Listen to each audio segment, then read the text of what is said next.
বাংলাদেশ বিনিয়োগ সম্মেলনে যোগ দিতে আসা ৫৫ সদস্যের একটি উচ্চ পর্যায়ের প্রতিনিধি দল চট্টগ্রামের আনোয়ারায় কোরিয়ান ইপিজেড পরিদর্শন করছেন।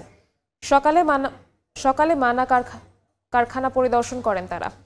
এর আগে শাহ আমানত আন্তর্জাতিক বিমানবন্দর থেকে ইপিজেডে আসে দলটি। এ সময় ফুল দিয়ে তাদের বরণ করে নেন ইপিজেড কর্তৃপক্ষ। পরে ঘুরে দেখেন ইপিজেডের বিভিন্ন কারখানা, কথা বলেন কর্মকর্তাদের সঙ্গে। পরে দলটি মিরসরাইয়ে জাতীয় অর্থনৈতিক অঞ্চলের উদ্দেশ্যে রওনা দেয়। আজ থেকে ৪ দিন ব্যাপী ঢাকায় হতে যাওয়া বাংলাদেশ বিনিয়োগ সম্মেলনে ৫০টি দেশের ৫৫০র বেশি বিনিয়োগকারী অংশ নেবেন।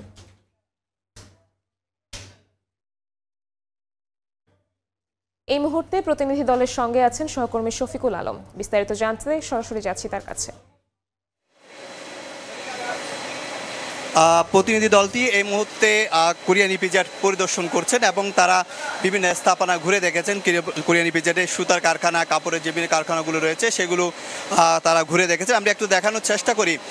যারা বাইরে, যে প্রতিনিধি দলরা বাইরে রয়েছে গাড়ির জন্য, তারা অপেক্ষা করছে। কিছুক্ষণ আগে কিন্তু তারা এখানে স্থাপনাগুলো তারা পরিদর্শন করেছেন এবং তারা বলছেন যে আসলে বিনিয়োগের জন্য যথেষ্ট সম্ভাবনা রয়েছে বাংলাদেশ, এবং যে বিনিয়োগ সম্মেলন হতে যাচ্ছে এই ৪ দিন ব্যাপী, সেটি বাংলাদেশের জন্য কল্যাণ নিয়ে আসবে, অর্থাৎ বিনিয়োগকারীদের আকৃষ্ট করার জন্য গুরুত্বপূর্ণ ভূমিকা রাখবে বলে এই বিনিয়োগকারীরা তার আমাদেরকে জানাচ্ছেন।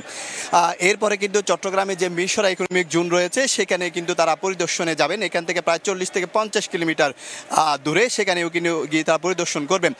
যে ৪ দিন ব্যাপী যে সম্মেলন হতে যাচ্ছে, বিনিয়োগ সম্মেলন, সেটিতে মূলত বাংলাদেশের যে বিনিয়োগকারীদের আকৃষ্ট করা, জুলাই পরবর্তী বাংলাদেশের অর্থনৈতিক সংস্কারের যে চিত্রকে বিশ্বের খাতে তুলে ধরার জন্য মূলত এই আয়োজন।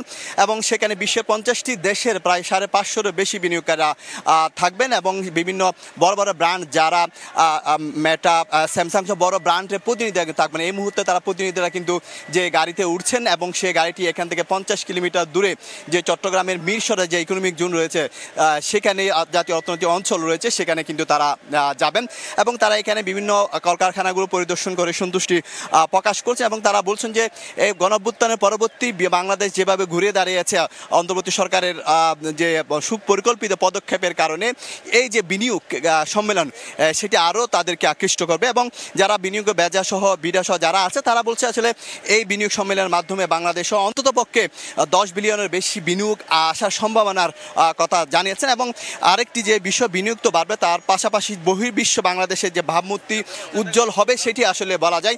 অর্থাৎ নতুন বাংলাদেশকে নতুন করে কিন্তু চিনবে বিশ্বের মানুষ।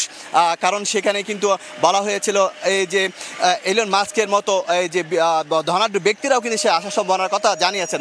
তো এই মুহূর্তে যেই প্রতিনিধি দলরা তারা মিরসরাই উদ্দেশ্যে যাত্রা শুরু করছেন, আমরাও কিন্তু তাদের সাথে মিরসরাই উদ্দেশ্যে যাব। পরবর্তী পদক্ষেপ আমরা তাদেরকে জানাবো। এই ছিল আমাদের সর্বশেষ তথ্য। সরাসরি যুক্ত হয়েছিলেন সহকর্মী শফিকুল আলম।